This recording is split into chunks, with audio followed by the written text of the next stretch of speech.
there's a real difference between telling our people that we want to hear what they have to say versus actually having a process that really helps us to understand that and explore that together, and then creates a platform for us to drive change. And that's where I think this process was really powerful. It really puts our people in the driver's seat and helps us collectively work through those opportunities and challenges together. The guide is really the first attempt we've made in New Zealand, and in line with international thinking, to focus on work, not purely on the individuals.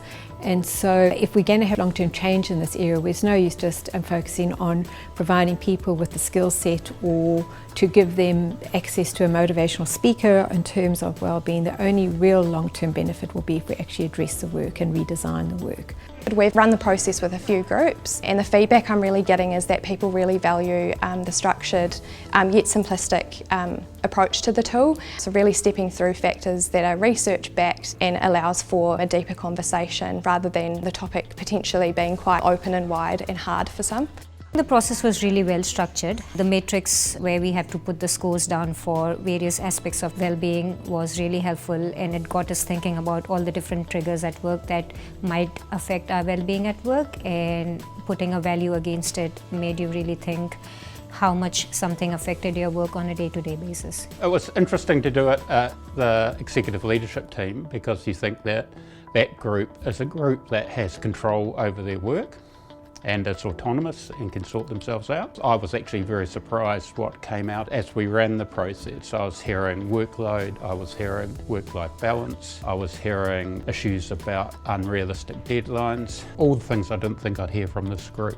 What we've been doing in the past, which is to really toughen people up or to support them when they might be experiencing some form of mental health challenge, is that there's a real need to actually work on the proactive side and to actually address the work, not just address the symptoms. And I think that people have known that but haven't really had a process or a guide to be able to do that work. So I think this is giving them some sort of way forward.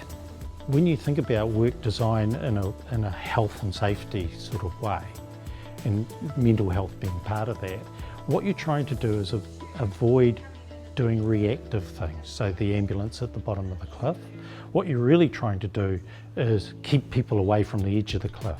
And this process is just brilliant for that, because what it concentrates is on the things that you know you're doing right, and it gives you a pathway away from the cliff on the things where you're not doing so well. In our ELT, we're thinking about just how much pressure we have on people and can we design, if not the work itself, the process by which they're engaging in the work. I'm really hoping that we get more genuine human interaction out of it, so that our teams feel more comfortable working with and understanding each other to kind of reach common goals and really respect each other in a way that, as we work towards our vision of protecting the environment at the Environmental Protection Authority.